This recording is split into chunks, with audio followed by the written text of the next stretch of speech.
ধরছে সব অকটেন।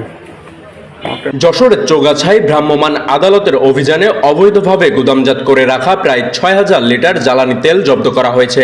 একই সঙ্গে একটি ফিলিং স্টেশন সহ ৩ জন জ্বালানি তেল ব্যবসায়ীকে মোট ১,৩৫,০০০ টাকা জরিমানা করা হয়েছে।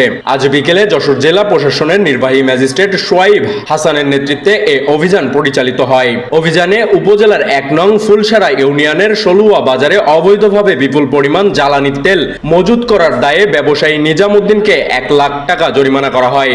এ সময় তার গুদাম থেকে ৫,৬০০ লিটার ডিজেল, ২৪২ লিটার পেট্রোল এবং ৩৮ লিটার অকটেন জব্দ করা হয়েছে। পরে ওই বাজারে ওজন ও পরিমাপ আইনে রুহুল আমিন নামে অপর এক ব্যবসায়ীকে ১৫,০০০ টাকা জরিমানা করা হয়। চৌগাছা উপজেলার নির্বাহী কর্মকর্তা তানভীর আহমেদ বলেন, জব্দ করা জ্বালানি তেল মিনা ফিলিং স্টেশন ও RS ফিলিং স্টেশনে সংরক্ষণ করে রাখা হয়েছে। সেখান থেকে ন্যায্য মূল্যে ভোক্তাদের কাছে বিক্রি করে প্রাপ্ত অর্থ সরকারি কোষাগারে জমা দেওয়া হবে।